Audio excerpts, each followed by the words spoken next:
اللہ اکبر۔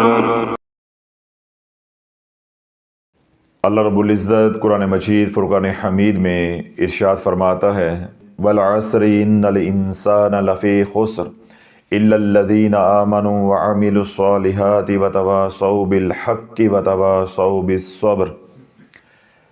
والعصر، قسم ہے زمانے کی، ان الانسان لفی خسر، بے شک انسان خسارے میں ہے، الا الذین آمنوا وعملوا الصالحات، مگر وہ لوگ جو ایمان لے کر آئے اور نیک اعمال کرتے رہے، وتواصوا بالحق وتواصوا بالصبر، جو سیدھے رستے پہ، جو راہ حق ہے اس پہ ڈٹے رہے اور راہ حق پہ استقامت کا مظاہرہ کرنے کے دوران جو آزمائشیں آئیں، پریشانیاں آئیں، تکلیفیں آئیں، مخالفت ہوئی، اس کے دوران وہ صبر بھی کرتے رہے اور دوسروں کو صبر کرنے کی تلقین بھی کرتے رہے، یہ سب لوگ کامیاب ہیں۔ جن کو ان اعمال کی توفیق نہیں ملی، یعنی ایمان لانے کی توفیق نہیں ملی، نیک اعمال کرنے کی توفیق نہیں ملی، پھر ایمان لانے پہ جو مخالفت ہوئی اس پہ صبر نہیں کیا، استقامت کا مظاہرہ نہیں کیا، جن کو یہ سب نعمتیں یا سب اعمال جو ہے وہ نصیب نہیں ہوئے، اللہ نے توفیق نہیں دی، سب کے سب خسارے میں ہیں۔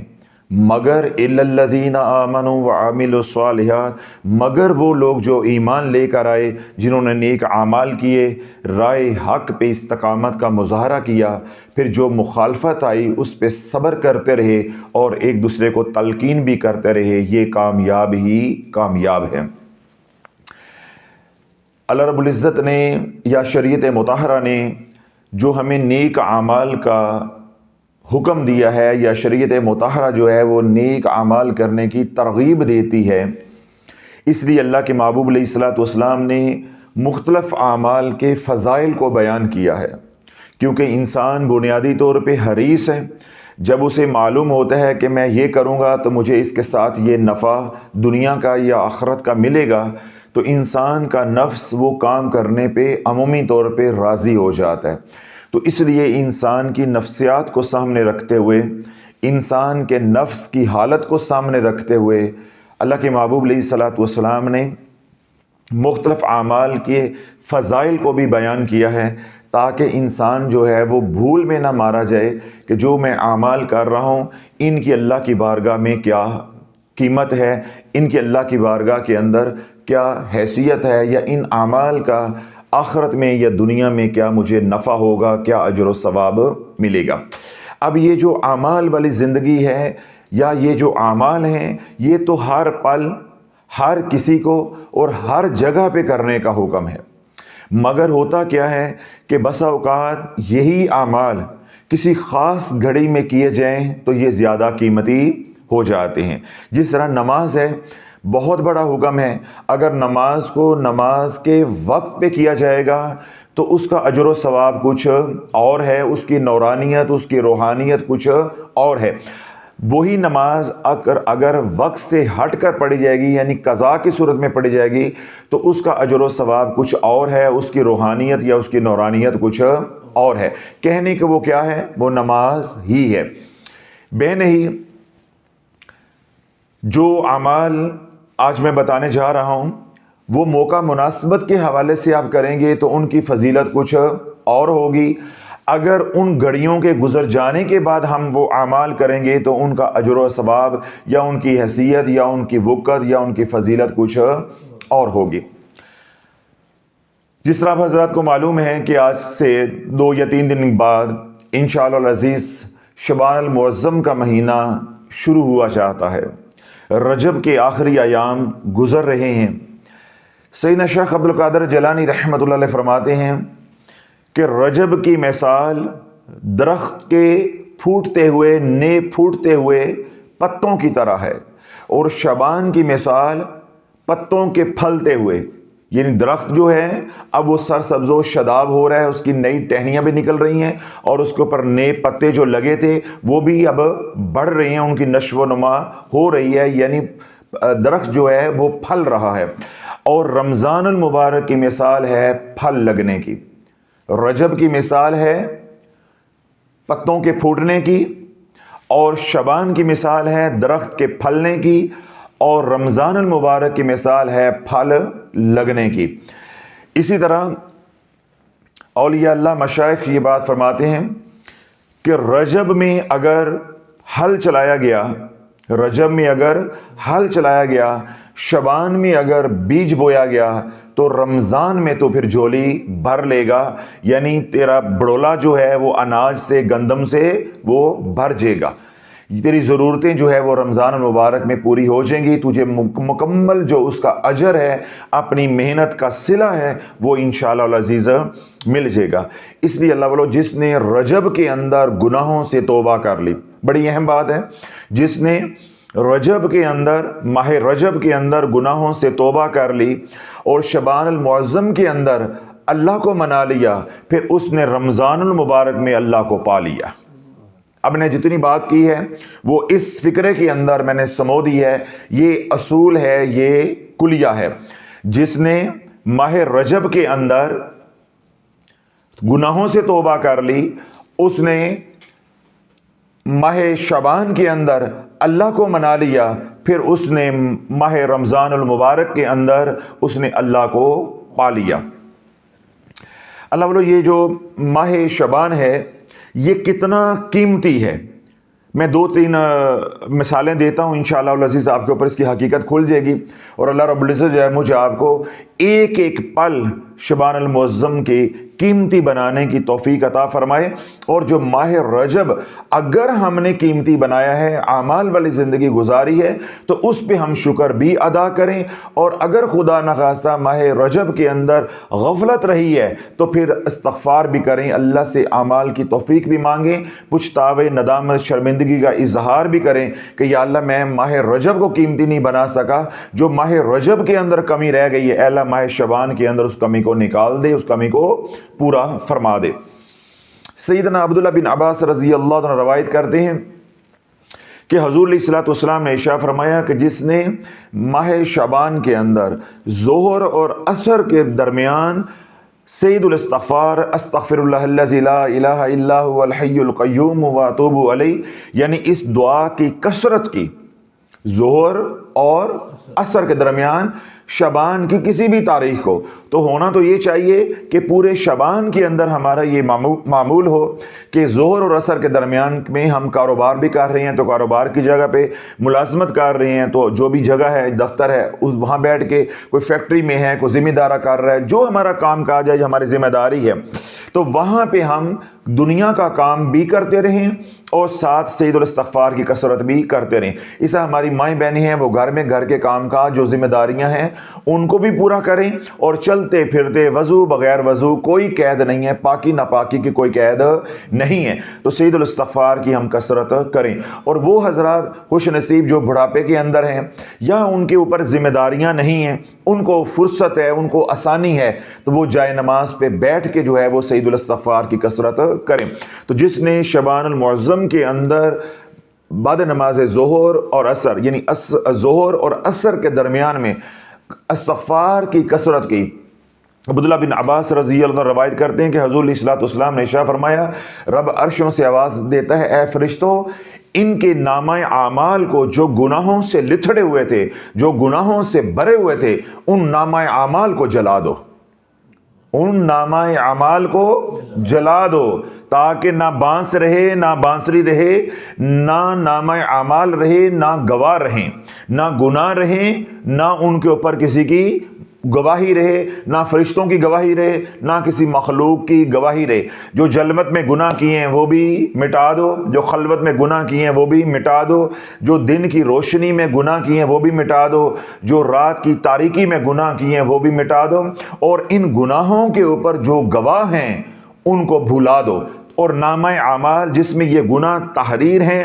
اس کو جلا دو، تاکہ جب یہ بندہ میرے پاس آئے قیامت کے دن تو اس کے گناہوں کا کوئی بھی گواہ نہ ہو، اس کے خلاف کوئی بھی کھڑا ہو کے کلام کرنے والا نہ ہو، اور اس کے گناہوں کا اس کے کندھوں کے اوپر بوجھ نہ ہو، تاکہ جب یہ میرے سامنے میری عدالت کے اندر میری بارگاہ میں پیش ہو تو اسے اپنے گناہوں کی کوئی ندامت، کوئی شرمندگی نہ ہو۔ شرط کیا ہے؟ جو ماہ شعبان کے اندر ظہر اور عصر کے درمیان میں کثرت سے سید الاستغفار کرے گا، استغفر اللہ الذی لا الہ الا هو الحی القیوم واتوب الیہ۔ عام دنوں کے اندر جس نے سید الاستغفار کی کثرت کی یا 3 بار بھی صرف پڑھا استغفر اللہ الذی لا الہ الا هو الحی القیوم واتوب الیہ، استغفر اللہ الذی لا الہ الا هو الحی القیوم واتوب الیہ، استغفر اللہ الذی لا الہ الا هو الحی القیوم واتوب الیہ۔ اللہ کے محبوب علیہ الصلوۃ والسلام کا ارشاد پاک ہے، اگر اس کے گناہ جھاگ کے برابر ہیں، سمندر کی جھاگ کے برابر ہیں، پانی کے قطروں کے برابر ہیں، ریت کے ذروں کے برابر ہیں، درختوں کے پتوں کے برابر ہیں، اور یہاں تک کہ اس کے گناہ زمین و آسمان کے درمیان میں جتنا خلا ہے وہ بھر گیا ہے، جس نے 3 بار سید الاستغفار پڑھا اللہ سارے گناہوں کو معاف فرما دے گا۔ تو اللہ عام دنوں کے اندر اگر ہم یہی دعا 3 بار پڑھیں گے تو اتنا بڑا کرم ہے۔ تو جب شعبان المعظم کے اندر اس مخصوص گھڑیوں کے اندر پڑھیں گے جو ظہر اور عصر کے درمیان میں ہیں، تو پھر اللہ رب العزت دنیا کے کیسے رنگ لگائے گا اور آخرت میں کیسی شانیں عطا فرمائے گا۔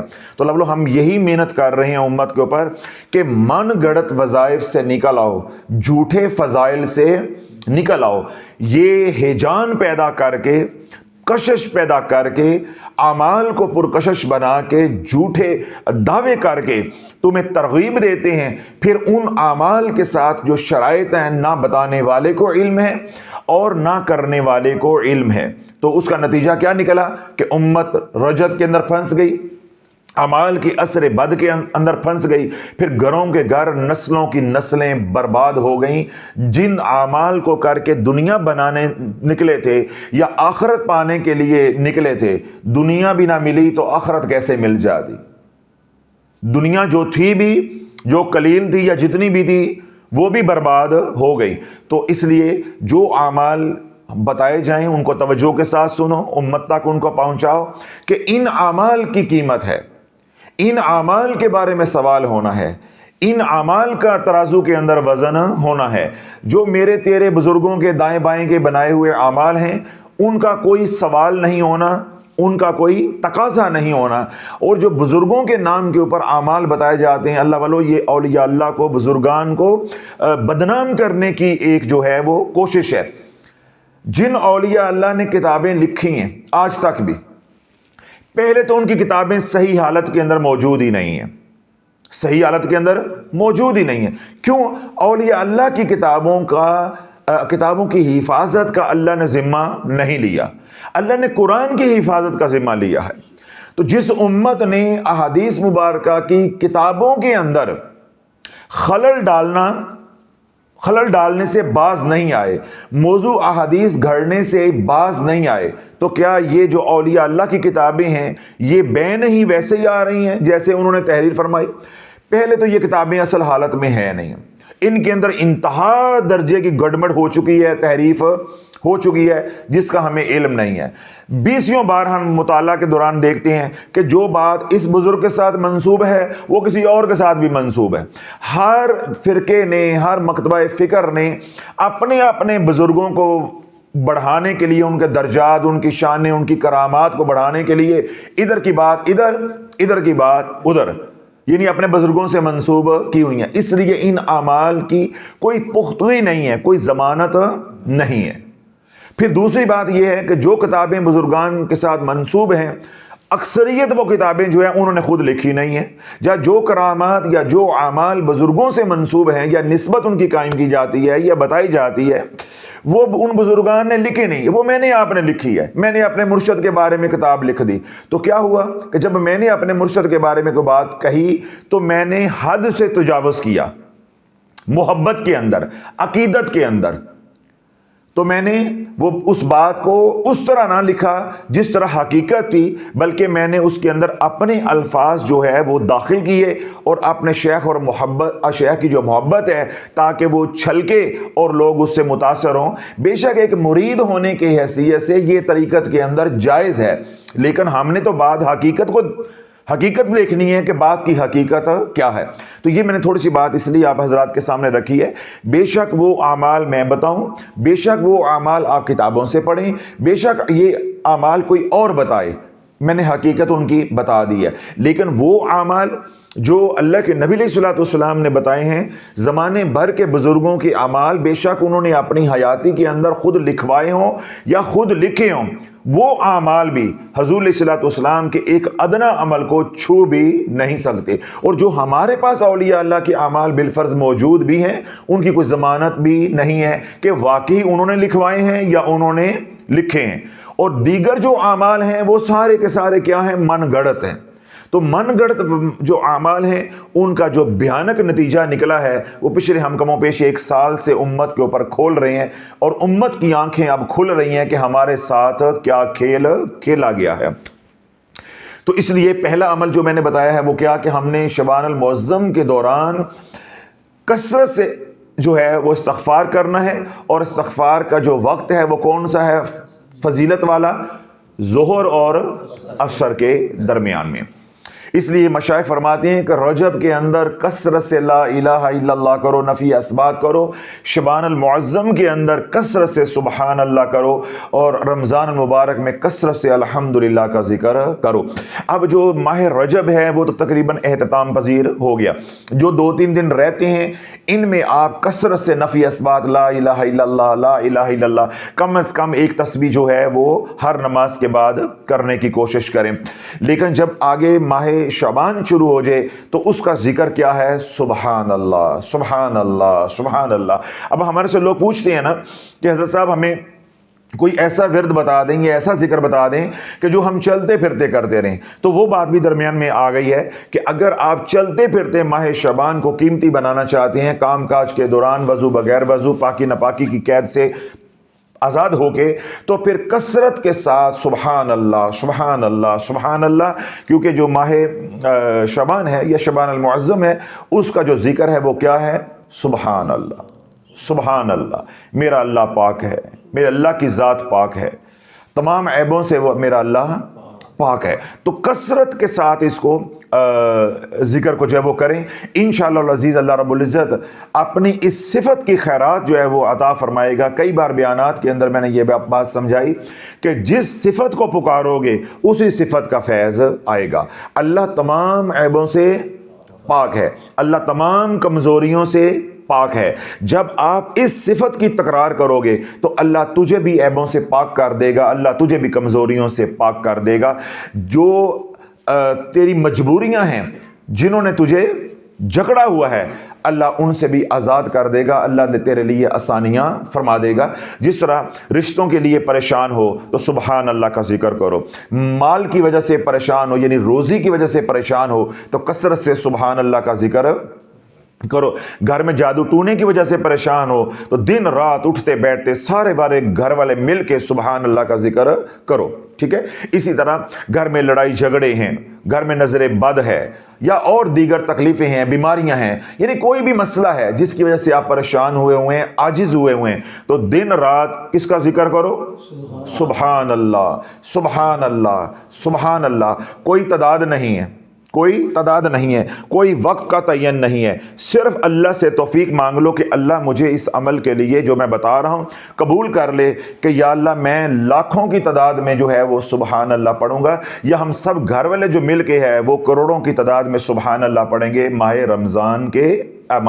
شعبان کے اندر۔ اور پھر ماہ رمضان میں کون سا ذکر ہوگا؟ الحمدللہ، الحمدللہ۔ یہ ایسے اللہ و خوبصورت ذکر ہیں کہ اب اس طرح میں بتا رہا ہوں سبحان اللہ کا ذکر، اب اس کے ساتھ کوئی شرائط نہیں ہے، کوئی شرائط نہیں ہے، کوئی عصر بد نہیں ہے، کوئی رجعت نہیں ہے، کوئی وضو کی قید نہیں ہے، کوئی مصلی کی قید نہیں ہے، کوئی قبلہ رخ ہونے کی قید نہیں ہے، کوئی خاص گھڑی کی قید نہیں ہے، کوئی اس کی کسی بھی قسم کی رجعت یا عصر بد اس کا نہیں آئے گا۔ تھوڑا کرو، زیادہ کرو، جتنا آپ کر سکتے ہو اتنا آپ کرو۔ تو اللہ بولو یہ رستہ جو مسنون اذکار والا ہے، یہ رستہ آسان ہے یا رسالے والا آسان ہے؟ اوراد و وظائف کی کتابوں والا آسان ہے۔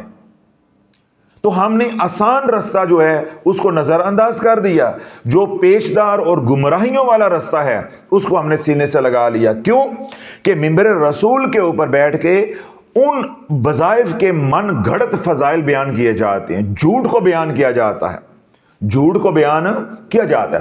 اللہ والو کبھی تنہائی میں سوچو کہ جو بندہ پھکی بیچنے کے لیے 500 جڑی بوٹیاں اس میں ڈال رہا ہے، اس کے فضائل بیان کر رہا ہے، جو بندہ گتھی بیچنے کے لیے اس کے فضائل بیان کر رہا ہے، جو بندہ ایک بٹوا بیچنے کے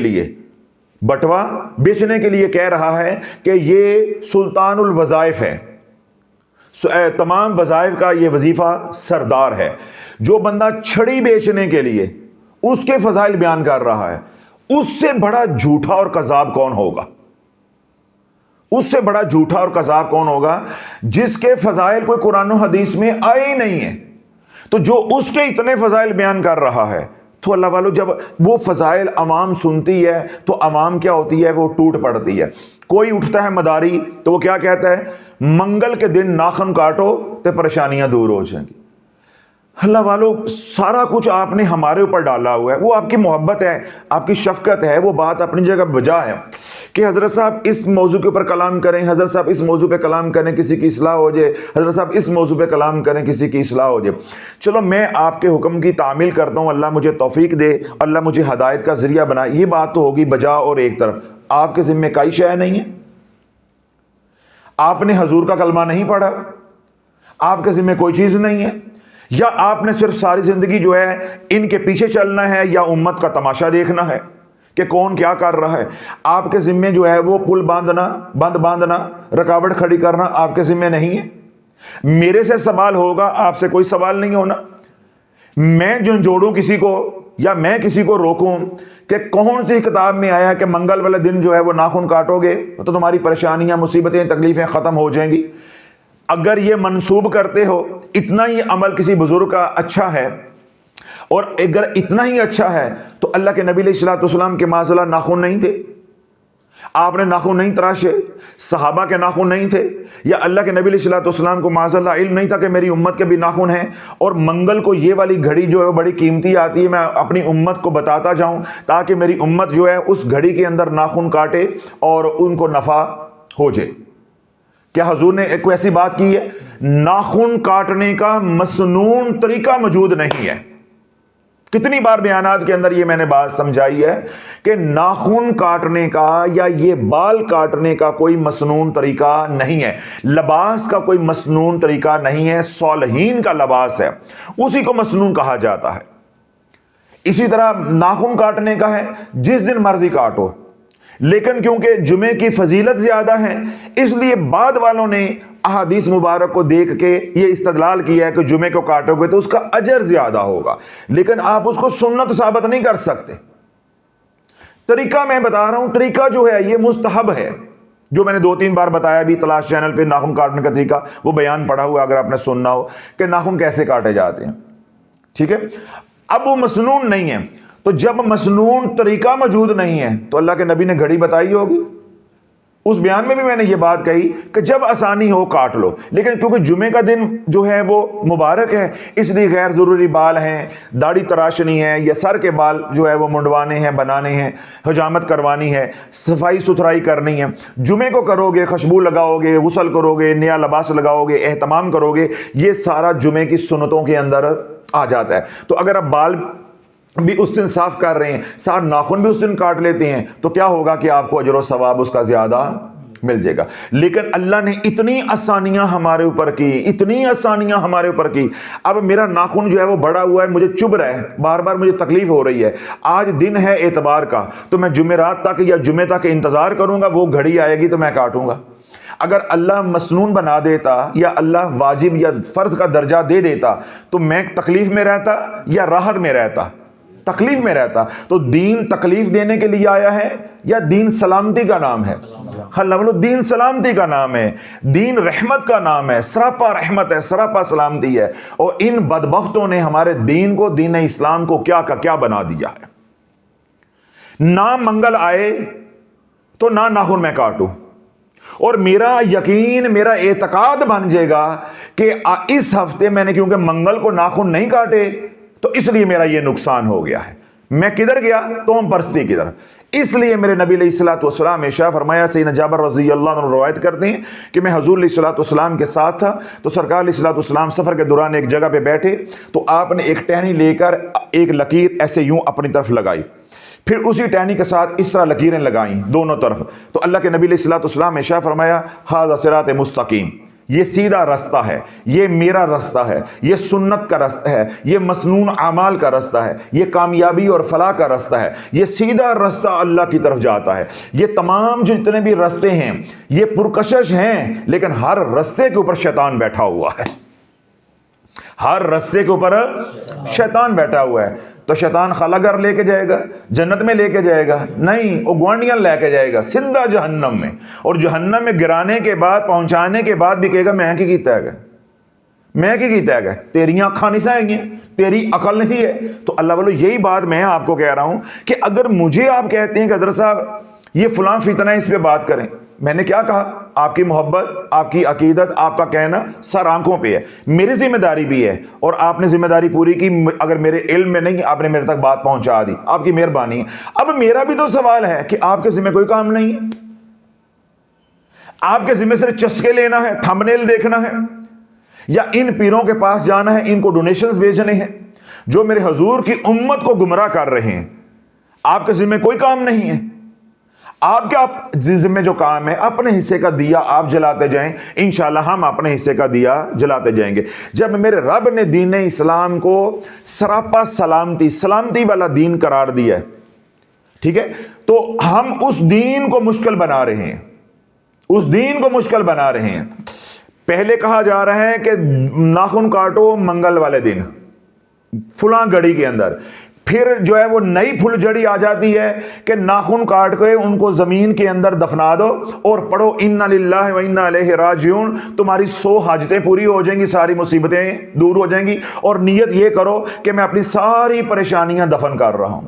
اللہ والو، کبھی بیٹھ کے سوچو، میں کتنی بار کہتا ہوں کہ زمانے کے کمی کمین، حالانکہ یہ مجھے بات کہتے ہوئے بھی شرم آتی ہے، لیکن میں مجبوراً آپ کو جھنجھوڑنے کے لیے بار بار کہتا ہوں کہ جو غریب کمی کمین ہے وہ بھی میرے اللہ کی مخلوق ہے نا، میرے حضور کی امت ہے، لیکن مجھے شرمندگی بھی ہوتی ہے، لیکن میں مجبور ہوں یہ کہنے پہ کہ زمانے کے کمی کمین، جن کے گھر میں 2 وقت کی روٹی نہیں پکتی تھی، معاشرہ جن کو جو ہے وہ قریب کر کے راضی نہیں ہے، کسی ہوٹل پہ کھانا کھا لیں انہیں دوسری بار گریوی نہیں ملتی، گھر میں انہیں دوسری بار سالن نہیں ملتا، گھر میں گرمی ہو تو پنکھے کے سامنے ان کو سونا نصیب نہیں ہوتا، یہ وہ والا طبقہ ہے جو ہمارے اوپر مسلط ہو گیا ہوا ہے۔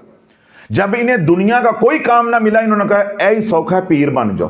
جس طرح میں آپ لوگوں کو چھیڑتا رہتا ہوں، دلجوئی کرتا ہوں، مذاق کرتا ہوں، لوگ آتے ہیں حضرت صاحب ہمارے پاس روزگار نہیں ہے، تو میں کیا کہتا ہوں؟ آجو تم پیر بن جاؤ، کیونکہ 2 ہی بندے کامیاب ہیں، ایک بندہ جو جس کے پاس روزگار نہیں ہے، اور ایک بندہ جس کے پاس پیری مریدی ہے۔ روزگار والے کو یہ ٹینشن نہیں ہے، پریشانی نہیں ہے میرا کچھ چھن جائے گا، اس کے پاس ہے ہی کچھ نہیں۔ تو جو پیر ہے اس کو پتا ہے نہ اس کام کے اندر کوئی مندہ نہیں ہے، اس کے اندر تیزی ہے، کوئی نقصان نہیں ہے۔ جتنا جھوٹ بولو گے اتنے بڑے پیر بن جاؤ گے۔ پھر وہ میں کیا کہتا ہوتا ہوں کہ جڈا لچا اڈا یوچا، جڈا لچا اڈا یوچا، تے اے لچے نو تھلے کرنا تواڈے ذمہ نہیں ہے گا، آپ کے ذمہ نہیں ہے۔ آپ بھی جا کے پوچھیں نا کہ بھائی یہ جو بتا رہے ہو اس کا حوالہ کہاں ہے؟ جب میرے نبی کا کوئی طریقہ نہیں ہے تو تو طریقہ کہاں سے ایجاد کر رہا ہے؟ میرے نبی علیہ السلام کے اوپر، میرے نبی علیہ السلام کے صحابہ کے اوپر کون سی پریشانیاں مصیبتیں نہیں آئی ہیں؟ انہوں نے ناخن کیوں نہیں دبائے؟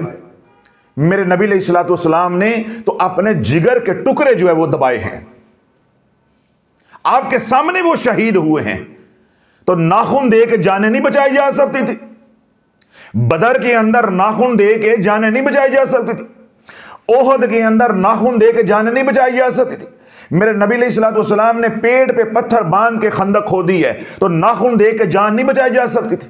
اللہ والو کچھ حیا کر لو، کچھ شرم کر لو، آپ کر لو، انہوں نے نہیں کرنی۔ میں ان کے اندر کا ہوں۔ میں کیا کہتا ہوں کہ مولوی اور پیر کو ہدایت نہیں ملتی، بس اللہ ہی کچھ کر دے تو ان کے لیے آپ محض دعا کر سکتے ہو۔ ان کے دل پتھر ہو جاتے ہیں، کیوں؟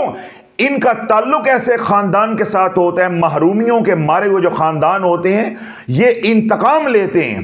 تو آج کیا ہے کہ انہوں نے میرے حضور کی امت سے ایسا انتقام لیا ہے کہ بجائے اعمال مسنون کی طرف لے کے آنے کے، اب اللہ والو میں بیان کرتا ہوں 3 گھنٹے 2.5 گھنٹے تلاش چینل پہ بیانات جو اصلاحی جاتے ہیں، میں بیان کر رہا ہوں ایک نقطہ 2 گھنٹے میں سمجھا رہا ہوں، وہ 2-3 منٹ کا ایک چھوٹا سا کلپ بناتے ہیں، سرسوں جو ہے اس کو یوں کرو تو ایسے ہو جائے گا، 3 مٹھیاں باجرے کی پھینکو تو یہ ہو جائے گا، فلاں جگہ پہ بال کاٹ کے اس دیوار کے اندر رکھ دو تو یہ ہو جائے گا۔ اللہ والو ساڑھا 1.5 گھنٹے دا رونا کون سنے؟ اور ہمارے 1.5 گھنٹے کے کا جو اختتام ہے، اینڈ ہے، وہ کیا ہونا ہے؟ اے اللہ میری توبہ۔ ہمارے 1.5 گھنٹے کا اینڈ ہے، وہ کیا ہونا ہے کہ کامیابی حضور کی غلامی میں ہے۔ اور اس 1.5-2 منٹ کا اینڈ کیا ہونا ہے؟ ایتھوں لٹ کٹ کے تے اوتھے دب دو تو کم سیدھا ہو جائے گا، یا ہاتھوں کے ناخن کاٹ لو تو زمین میں دفن کر دو، ساتھ پریشانیاں دفن کر دو، یا منگل والے دن جو ہے وہ ناخن کاٹ لو تو یوں ہو جائے گا، یا سرسوں کو ایسے کر دو تو ایسے ہو جائے گا، یا 3 مٹھیاں باجرے کی پھینکو تو یوں ہو جائے گا، یا بٹوا لو اس میں حرام کا مال رکھو 129 مرتبہ سورۃ کوثر پڑھو تو یوں ہو جائے گا۔ اللہ والو ان اعمال کے اندر انسان کو کشش محسوس ہوتی ہے۔ تو یہ دیکھ لو لالا جے پکڑا میں گیا تو جکڑے تسی بھی جانا ہے، تو تیاری کر کے رکھو۔ اگر آپ حضور کے امتی ہیں، کلمہ حضور علیہ الصلوۃ والسلام کا پڑھا ہوا ہے، تو سوال آپ سے بھی ہونا ہے کہ جب میرے دین کا مذاق اڑایا جا رہا تھا، میرے دین کو مٹایا جا رہا تھا، میرے دین کے برابر دین بنایا جا رہا تھا، تو اپنے کماں سے لگا رہا، تو ستا رہا، تو نے اس لیے زبان بند رکھی کہ یہ ہمارے مسلک کے ہیں، تو نے اس لیے زبان بند رکھی کہ ہمارے فرقے کے ہیں، تو نے اس لیے زبان بند رکھی کہ میرا سابقہ پیر ہے، یا تو نے اس لیے زبان بند رکھی کہ میرا موجودہ پیر ہے، کہ میری ادھر بیعت ہے، وہ غلط بھی کر رہا ہے تو ٹھیک ہے، وہ غلط بھی کر رہا ہے تو ٹھیک ہے۔ اللہ بولو آج یہ اس حد تک گئے ہیں، کل یہ کوئی اور نیا دین بنا کر لے آئیں گے، جدھر عوام جائے جا رہی ہے، یہ جو بھی کہیں گے عوام کہے جی کہ ٹھیک ہے۔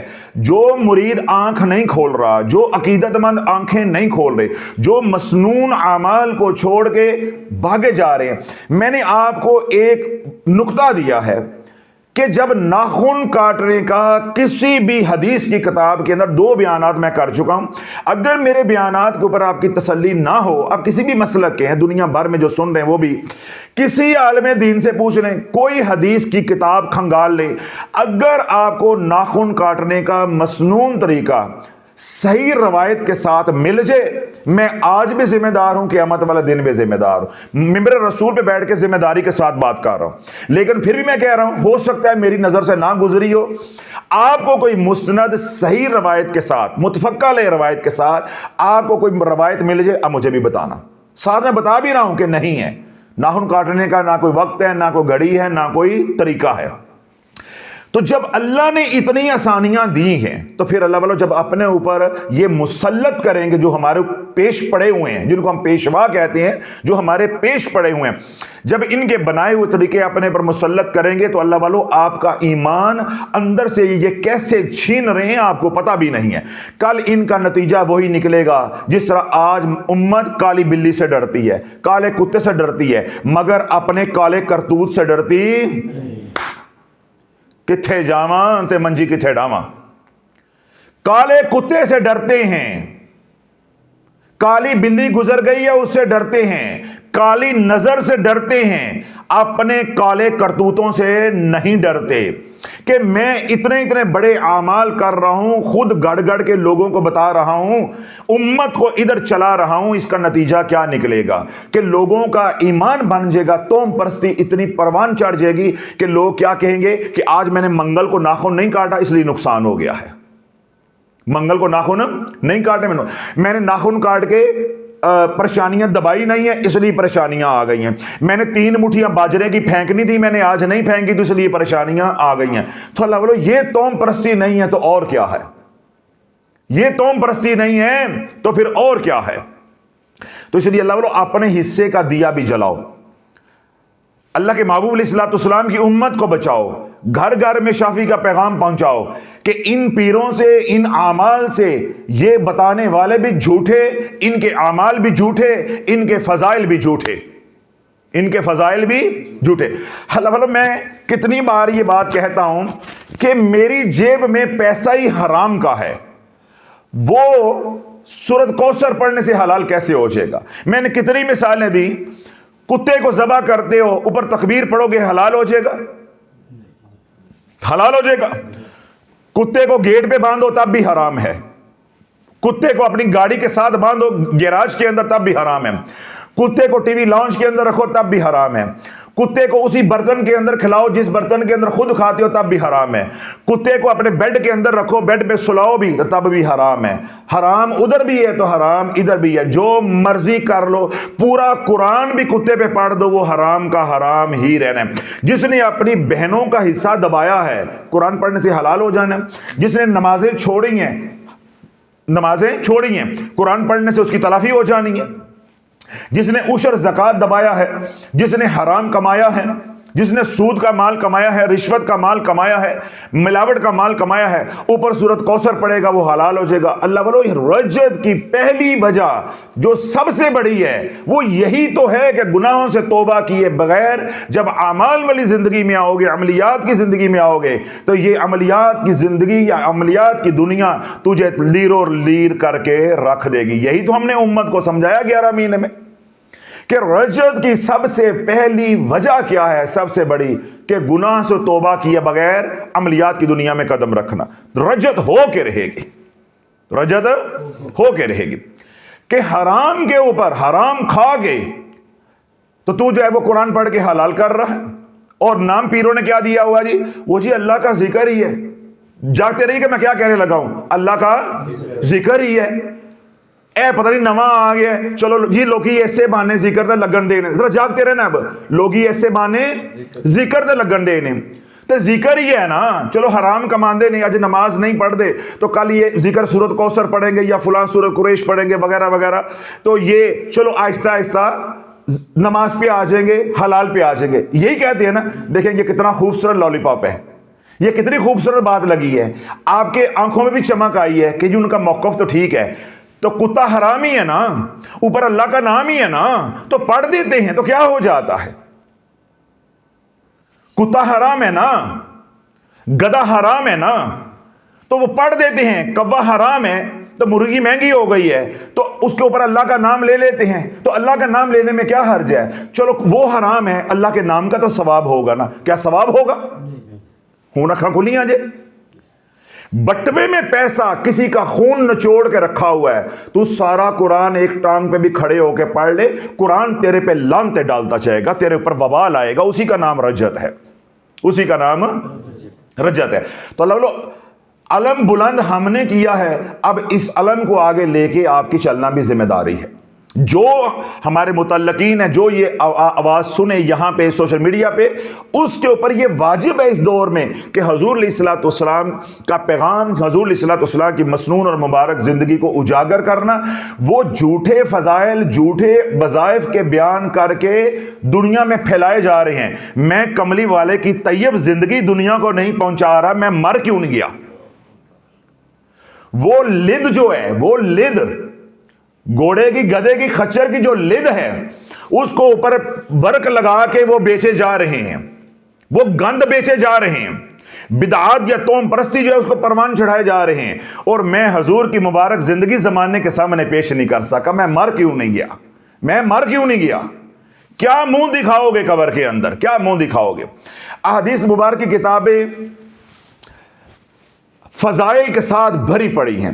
میں اگر پورا شعبان ایک ہی موضوع پہ کلام کرتا رہوں, ایک ہی موضوع کے اوپر, تو اللہ بولو شعبان اور معظم کے فضائل ختم نہیں ہوتے. تو مجھے کیا ضرورت پڑی اسے باہر نکلنے کی. اسی طرح میں آگے رمضان شریف آ جائے، میں رمضان کے فضائل، رمضان کی عبادات، رمضان کے کمالات، رمضان کے معجزات، رمضان کے فیض و برکات، رمضان میں اختیار کرنے والا تقوی، یا رمضان المبارک کے انعامات، کئی عنوانات کے اوپر میں سارا مہینہ بیان کرتا رہوں تو اللہ والو میرے سے تو وہی نہیں ختم ہونا، تو مجھے کیا ضرورت پڑی ہوئی ہے باہر جانے کی ہے؟ اس کا کیا مطلب ہے کہ امت بھی چاہتی ہے، سنانے والے تو ہیں، سننے والے بھی مسالہ، چاٹ مسالہ پسند کرتے ہیں۔ ان کو شافی کی باتیں اچھی نہیں لگتی، کیوں؟ شافی حضور کا پیغام پہنچاتا ہے۔ اگر حضور علیہ الصلوۃ والسلام کا نام اچھا لگتا ہے، حضور علیہ الصلوۃ والسلام کے سنتیں بھی یوں اچھی لگتی، جس طرح ہم نام کو چومتے ہیں، اللہ والو ایسے سنتوں کو بھی سینے سے لگایا ہوتا، یہ مداری، یہ تیلی، یہ مراسی، یہ ڈبہ پیر، یہ کبھی ہمارے پر مسلط نہ ہوتے۔ جیسے ہم حضور کے نام کو چومتے ہیں، اللہ والو اس کا 100واں حصہ بھی سنت سے محبت کی ہوتی، تو یہ چمونے نکل آئے ہیں، یہ جو بلونگڑے پل گئے ہیں، یہ جو ہمارے پیش پڑ گئے ہیں پیشواؤں کے نام پہ، ہم ان سے بچ جاتے۔ پھر اللہ والو جیسے ہمارے اعمال تھے، اللہ نے ویسے ہی ہمارے اوپر پیشوا مسلط کر دیے۔ اب ماہ شعبان کے اندر جو ذکر ہے سب سے بڑا وہ کیا ہے؟ سبحان اللہ۔ میں نے کیا کہا؟ کوئی شرط نہیں ہے، کوئی شرط نہیں ہے۔ اب کتنی اللہ والو بدبختی ہوگی کہ ہم یہ سبحان اللہ کا ورد چھوڑ کے، ذکر چھوڑ کے، جو محفوظ ہے، تو ہم چل پڑے بدعات کی طرف، خرافات کی طرف۔ سمجھ آ گئی؟ پھر اس کا نتیجہ کیا نکلے گا کہ آخر کار شیطان ہر رستے پہ بیٹھا ہوا ہے، جس کا حدیث پاک کی طرف میں نے اشارہ کیا۔ پھر آخر اس کا نتیجہ کیا نکلے گا کہ آج نہیں تو کل، کل نہیں تو پرسوں گمراہ ہو کے رہیں گے، وہ ہمارا ایمان چھین کر رہے گا۔ اب ذکر کے حوالے سے آپ کو بات ساری معلوم ہو گئی کہ شبان المعظم کے اندر جو ذکر ہم نے کثرت کے ساتھ کرنا ہے وہ کیا ہے؟ سبحان اللہ۔ اور ظہر اور عصر کے درمیان میں جو ذکر ہم نے کرنا ہے وہ ہے استغفر اللہ کا، یا دعا پوری پڑھیں، استغفر اللہ الذی لا الہ الا هو الحی القیوم واتوب الیہ۔ یہاں تک بات ختم ہوگی۔ اگلی بات، اللہ کے محبوب علیہ الصلوۃ والسلام نے ارشاد فرمایا، ابو امامہ رضی اللہ عنہ سے روایت کی ہے کہ سرکار علیہ الصلوۃ والسلام نے ارشاد فرمایا کہ جس نے شبان المعظم کا ایک روزہ بھی رکھا، اللہ جہنم کے 7 دروازے اس پہ بند کر دے گا اور جنت کے 8 دروازے اس کے اوپر کھول دے گا۔ 29 دن آ جاتے ہیں، 30 آ جاتے ہیں، ان 29 یا 30 دنوں کے اندر کسی ایک دن کا بھی روزہ رکھنا آپ کو نصیب ہو گیا تو اللہ والو جنت آپ کی ہو گئی، جہنم سے آپ بری ہو گئے۔ تو میں اب سوال کر سکتا ہوں، رسالہ پڑھ کے تو کی ملے؟ شرم نہ مر کیوں نہیں امت گئی ہے؟ اگر کہتے ہو ہم اجر و ثواب کے لیے پڑھ رہے ہیں تو میرا کملی والا بھی تو اجر و ثواب بتا رہا ہے، میں اس کا فرمان تمہارے تک پہنچا رہا ہوں کہ ایک روزہ ماہ شبان کے اندر رکھ لو گے، ایک روزہ محض اللہ کی رضا کے لیے، اور دن بھی چھوٹے ہیں، نہ کوئی پیاس ہے نہ بھوک ہوتی ہے۔ آج کل تو 24 گھنٹے کا روزہ بھی چل جاتا ہے۔ آج میں نے خود پوچھا، عمران سے پوچھ لو کہ یہ مجھے عصر کی نماز کے بعد اس نے مجھے ناشتہ دیا ہے۔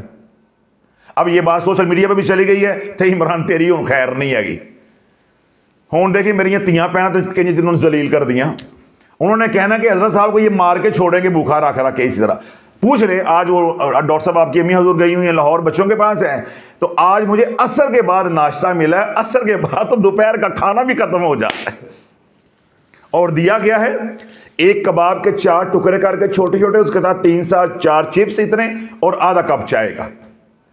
یعنی کوئی رعایت نہیں ہے کہ میں اتنی دیر بعد دے رہا ہوں تو چلو تھوڑا سا ساتھ کوئی سلائس رکھ دوں یا کوئی چیز، نہ، اس نے کہا جی وہ اسٹینڈرڈ چلے گا جو اسٹینڈرڈ پہلے چلتا تھا، جو آپ کو پہلے 12-1 بجے ملتا تھا، یعنی 1-1:30 بجے ملتا تھا، آج چاہے 4:30 بجے ملنا آپ کو وہی ہے۔ تو اللہ اگر یہ 1 گھنٹہ اور نہ آتا اور میں نیت کر لیتا تو میرا آج ایک روزہ اور ہو جانا تھا۔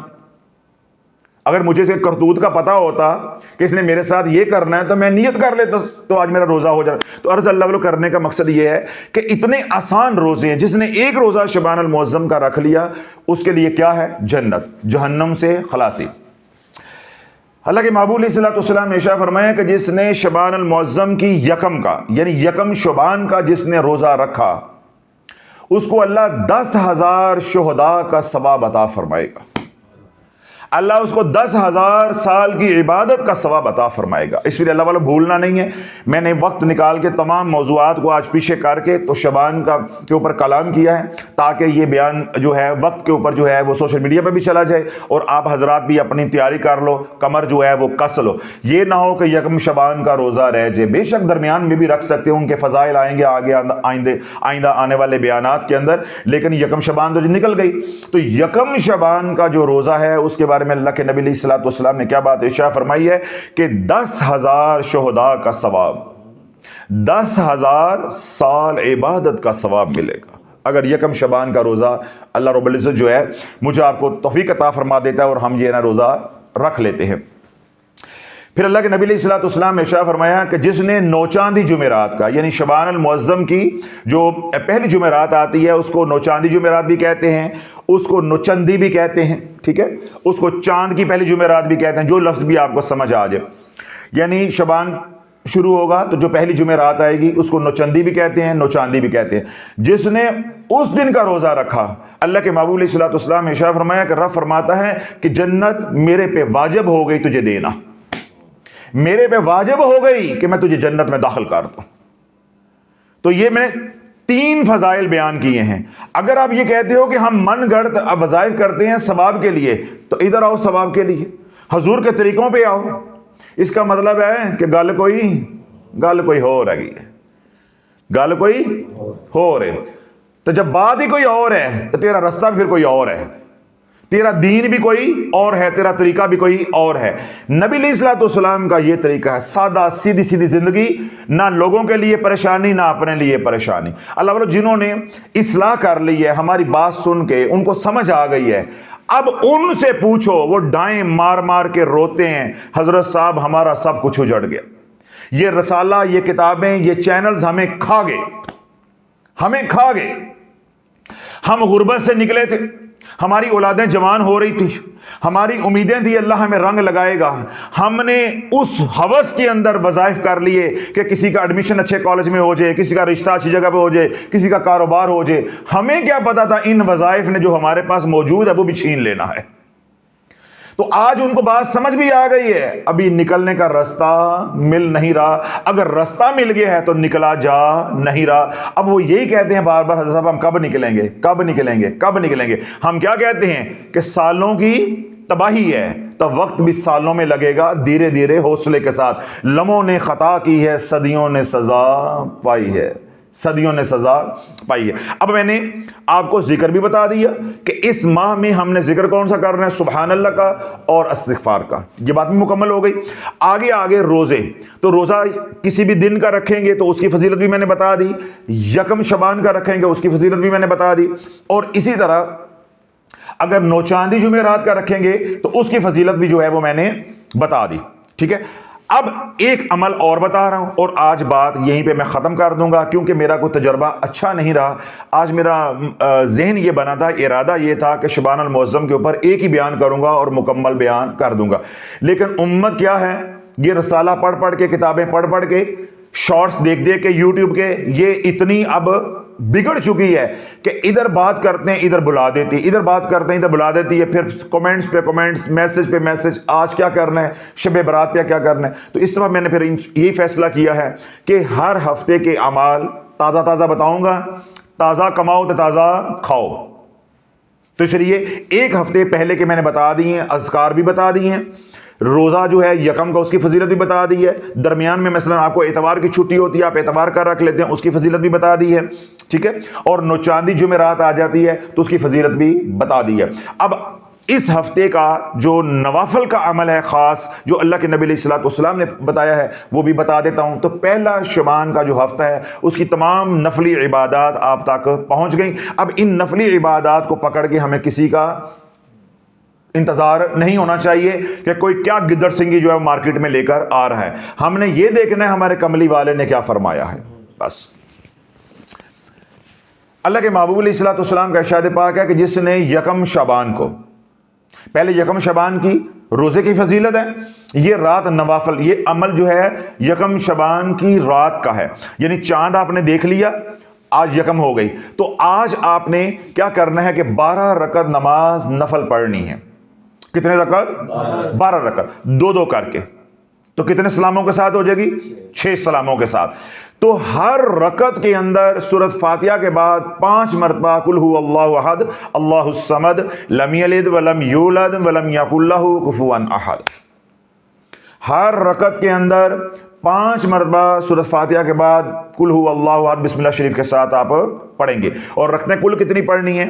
12۔ اب سنو، اگر اللہ یہ عمل کرنے کی مجھے آپ کو توفیق عطا فرما دیتا ہے تو حضور علیہ الصلوۃ والسلام نے ارشاد فرمایا کہ تجھے 12,000 شہداء کا ثواب ملے گا۔ ذرا انگلی پہ گنو، 12,000 شہداء کا ثواب ملے گا۔ میرا پھر خون کھولتا ہے کہ میں بیان یہیں روک کے میں دوبارہ پوچھوں کہ تجھے رسالے سے ان کتابوں سے کیا مل گیا ہے؟ تجھے منگل والا دن ناخن کاٹ کے کیا مل گیا ہے، یا ناخن دبا کے کیا مل گیا ہے، سرسوں پھینک کے تجھے کیا مل گیا ہے، گتھی میں نوٹو حرام کے ڈال کے سورۃ کوثر پڑھ کے کیا مل گیا ہے؟ کوئی کہتا ہے بٹوا لے کر آؤ، کوئی کہتا ہے چھری لے کر آؤ، کوئی کہتا ہے تلوار لے کر آؤ۔ اللہ والو، ہم کس کس کے خلاف محاذ کھولیں؟ کون کس کس عمل کے خلاف بیان کریں؟ بیان ایک ہی ہے کہ تم حضور کی زندگی کی طرف آ جاؤ۔ ان کا دھندا تمہارے دم سے چلتا ہے، ان کا دھندا تمہارے دم سے چلتا ہے، تو دیکھ لو ان کا دھندا چلتا رہنا ہے مگر تمہارے دم میں دم نہیں رہنا۔ میں کیا کہتا ہوں، پھر جب میرے پاس آؤ گے تو تمہارے حالات یہ ہو چکے ہوں گے کہ آنے کے لیے کرایہ نہیں ہوگا، اور اندر دل کے اندر ایمان نہیں ہوگا۔ یہ انہی سے پوچھو جو ہر جمعرات کو آتے ہیں۔ اس لیے میں بیان میں بھی عرض کروں گا، اور جو لوگ آپ سن رہے ہیں کہ تلاش چینل کی کمیونٹی پہ جاؤ، وہ تمام حضرات جو آج تک میرے پاس آ چکے ہیں، تو ذرا اپنے آنے کا تجربہ جو ہے وہ تلاش چینل کی کمیونٹی میں آ کے لکھو کہ تم کیسے شافی کے در پہ آئے تھے۔ ہو سکتا ہے کہ اب میرے الفاظ میں اتنی تاثیر نہیں ہے یا زبان میں اتنی تاثیر نہیں ہے، آپ لکھو، اللہ پاک آپ کے الفاظ میں اتنی تاثیر ڈال دے، اللہ آپ کا لکھا ہوا، آپ کی تحریر جو ہے دوسروں کے لیے ہدایت کا ذریعہ بنا دے۔ تو جس نے 12 رکعت نفل یکم شعبان یعنی رات، جس دن رات کو چاند دیکھا اس دن پڑھے 6 سلاموں کے ساتھ، اور ہر رکعت کے اندر 5 مرتبہ قل هو اللہ احد پڑھی، تو پہلا انعام کیا ہے؟ 12,000 شہداء کا ثواب ملے گا۔ دوسرا انعام کیا ہے کہ 12,000 سال کی عبادت کا ثواب ملے گا۔ 12,000 سال کی عبادت کا ثواب ملے گا۔ بڑے آرام سے پڑے آدھے گھنٹے کا کام ہے، بڑے آرام سے پڑے آدھے گھنٹے کا کام ہے۔ کتنے انعام ہو گئے جی؟ 2۔ 12,000 شہداء کا ثواب، 12,000 سال عبادت کا ثواب۔ تیسرا انعام، اللہ کے نبی علیہ الصلوۃ والسلام نے ارشاد فرمایا کہ جس نے شعبان کی یکم کو یعنی پہلی رات کو 12 رکعت نوافل پڑھے، وہ گناہوں سے ایسے پاک ہو جائے گا کہ اس کی ماں نے اس کو آج جنا ہے۔ ایسے گناہوں سے اللہ پاک کر دے گا کہ اس کی ماں نے اسے آج جنا ہے، ابھی جنا ہے، کوئی گناہ اس کے ذمہ نہیں ہوگا۔ کتنے انعامات ہو گئے؟ 3۔ ذرا دل پہ ہاتھ رکھ کے۔ چوتھا اور آخری انعام جو اللہ کے نبی علیہ الصلوۃ والسلام نے فضائل بیان کیے ہیں کہ جس نے شعبان کی پہلی رات کو 12 رکعت نماز پڑھی 6 سلاموں کے ساتھ، ہر رکعت کے اندر 5 مرتبہ قل هو اللہ احد پڑھی، اگر اللہ نے اس عمل کی توفیق دے دی 80 دن تک، کتنے؟ 80 دن تک، 80 ڈیز، 79 کے بعد 80، میں نے کہا شاید ایکو میں کوئی ایسا آپ کو مسئلہ ہو سمجھ نہ آئے، 80 ڈیز، 80 دن تک فرشتوں کو اللہ حکم دے گا کہ اس کے نامہ اعمال میں کوئی گناہ نہیں لکھنا، کوئی گناہ نہیں لکھنا۔ اللہ والو شرم سے مر جاؤ، اگر اتنا بھی ایمان ہے شرم سے مر جاؤ کہ ہم نے حضور کی یہ مبارک زندگی چھوڑ کے کدھر یاریاں لگا لی ہیں، کدھر ہم چل پڑے ہیں، کدھر ہم چل پڑے ہیں، کسی پیر کے وظیفے کے ساتھ، چاہے میرے سلسلے کے امام ہے غوث پاک، کیا ان کے کسی وظیفے کے ساتھ اللہ نے یہ وعدے کیے ہیں؟ یہ وعدے صرف کملی والے کے ساتھ ہیں، وعدے کملی والے کے ساتھ ہے۔ تو اللہ بولو یاری نبھانی ہے تو کملی والے کے ساتھ نبھاؤ، وعدہ نبھانا ہے تو کملی والے کے ساتھ نبھاؤ۔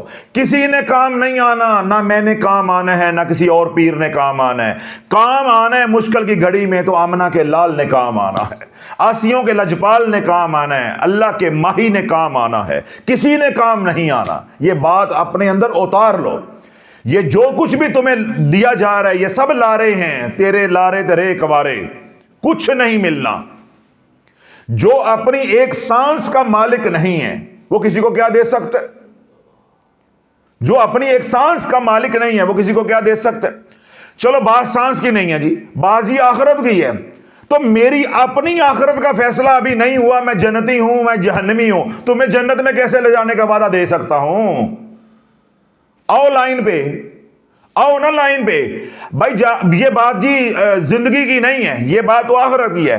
جب میرا ابھی فیصلہ ہونا باقی ہے کہ میں جنتی ہوں میں جہنمی ہوں، فیصلہ کن کا ہو چکا ہے؟ انبیاء علیہ السلام کا۔ فیصلہ کن کا ہو چکا ہے؟ حضور علیہ الصلوۃ والسلام کے غلاموں کا، یعنی صحابہ کا۔ باقی کسی کا فیصلہ نہیں ہوا، وہ سب ہمارا گمان ہے، حسن ظن ہے کہ فلاں ولی اللہ تھے، فلاں بزرگ تھے، فلاں نیک آدمی تھے، وہ حسن ظن ہے۔ اللہ وہ حسن ظن قائم رکھے، اللہ ہمارے حسن ظن سے بھی بڑھ کے، ہماری خوش گمانی سے بھی بڑھ کے اللہ ہمارے بزرگوں کو درجات عطا فرمائے، لیکن فیصلہ تو نہیں ہوا۔ غوث پاک کا فیصلہ ہو گیا، جاگتے رہیے گا، غوث پاک سے بڑا تو پیر نہیں ہے نا، غوث پاک کا فیصلہ ہو گیا، تو پھر بول دے کیوں نہیں ڈٹ کے؟ گیاریاں کھا کھا کے انے ہو گئے ہو کہ منہ کھاتا ہے آنکھیں شرماتی ہیں، بولا نہیں جاتا۔ 11ویں والے پیر کا، پیرانے پیر سیدنا شیخ عبد القادر جیلانی رحمت اللہ علیہ سے بڑا تو کوئی پیر نہیں ہے نا۔ ہمارا ایک اتفاق ہے، امت کا ایک اتفاق ہے، ایک گمان ہے، ان کی آخرت کا فیصلہ ہو گیا ہے؟ نہیں ہوا نا۔ ہمارا حسن ظن ہے، ہمارا گمان ہے کہ وہ برگزیدہ نیک ہستی ہیں، لیکن فیصلہ تو نہیں ہوا۔ تو جب ان کا فیصلہ نہیں ہوا تو تیرے رسالے دا ہو گیا ہے، تیری کتاباں دا ہو گیا ہے، تیرے اعمال کا ہو گیا ہے، تیرے میرے پیروں کا ہو گیا ہے، کسی کا فیصلہ نہیں ہوا۔ اللہ بولو جب ہمارے فیصلے نہیں ہوئے، ہمیں خود معلوم نہیں ہے ہم جنتی ہیں جہنمی ہیں، تمہیں کہاں لے کے چلے جائیں گے؟ تو جو جنت کے مالک ہیں یاریاں اتھے نبھاؤ، جن کو شفاعت کبریٰ کا حق ملنا ہے یاریاں ادھر نبھاؤ، جو نوجوانوں کے سردار ہیں، جنتی نوجوانوں کے سردار ہیں، یاریاں اتھے نبھاؤ۔ اس طرح میری مائیں بہنیں ہیں جو جنت کی سردار ہیں، غلامی ان کی اختیار کرو، جہاں پکی بات ہے، جہاں پہ دھوکہ نہیں ہے، باقی کا احترام کرو۔ یاری کہاں رکھنی ہے؟ کملی والے کے ساتھ۔ محبت کہاں رکھنی ہے؟ کملی والے کے ساتھ۔ عشق کہاں رکھنا ہے؟ کملی والے کے ساتھ۔ باقی احترام ہے، میرا احترام ہے، میرے مرشد کا احترام ہے، غوث پاک کا احترام ہے، ادب ہے، وہ ہم نے کرنا ہے، لیکن ٹوٹ کے محبت کرنی ہے تو صرف حضور علیہ الصلوۃ والسلام کے ساتھ کرنی ہے، اہل بیت کے ساتھ کرنی ہے۔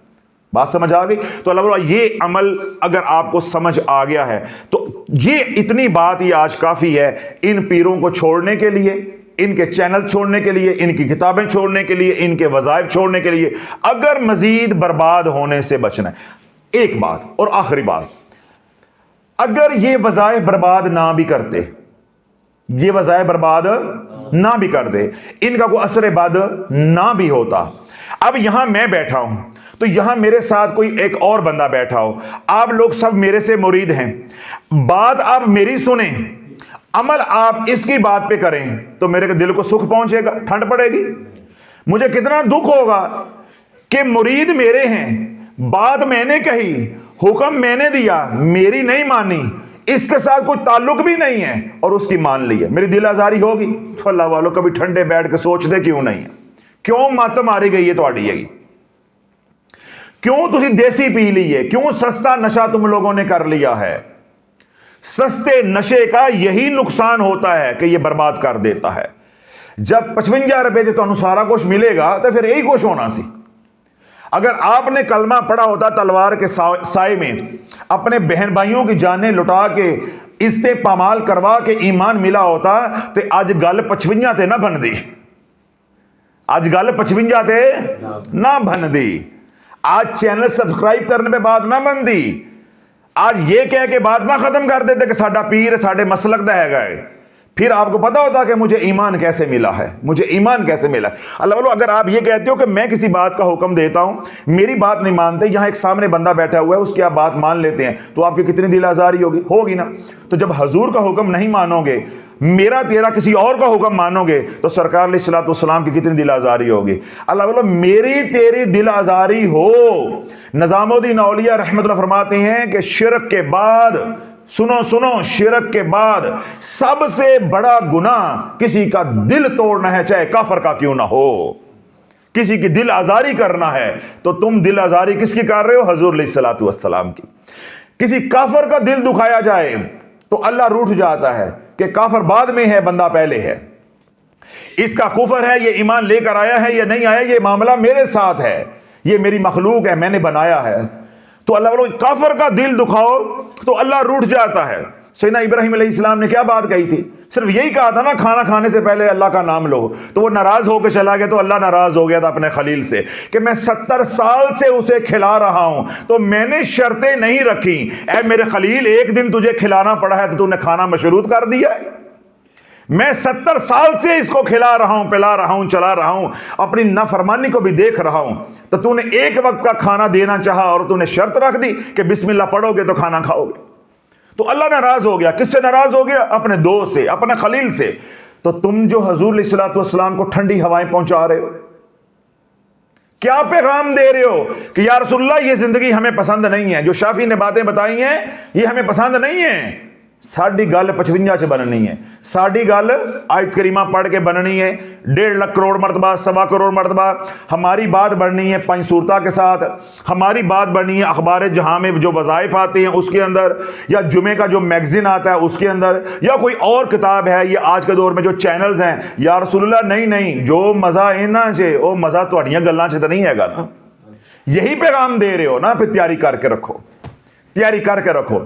جو اللہ نے حالات آج تمہارے اوپر بھیجے ہوئے ہیں، ذرا تصور کرو تمہارے ساتھ قبر میں پھر کیا ہوگا اور حشر میں پھر نشر ہوگا.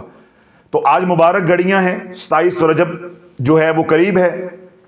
اللہ سے توبہ کر لو، اپنی اصلاح کر لو اور تہیہ کر لو کہ جو کوئی مرضی چورن بیچے، میں نے بات قبول نہیں کرنی. میں نے بات قبول کرنی ہے تو صرف کملی والے کی قبول کرنی، بس. اللہ والو جب فل سٹاپ لگا دو گے تو زندگی سکون.com ہو جائے گی. اللہ مجھے بھی آپ کو ہدایت عطا فرمائے. جو امت کو گمراہ کر رہے ہیں اعمال کے نام پہ، وظائف کے نام پہ، تمام یہ موٹیویشن اسپیکر، یہ لونڈے لپاڑے یوٹیوبرز ہیں، پیر ہیں یا مولوی ہیں، علماء ہیں، جو بھی ہیں، اللہ ان کو ہدایت عطا فرمائے.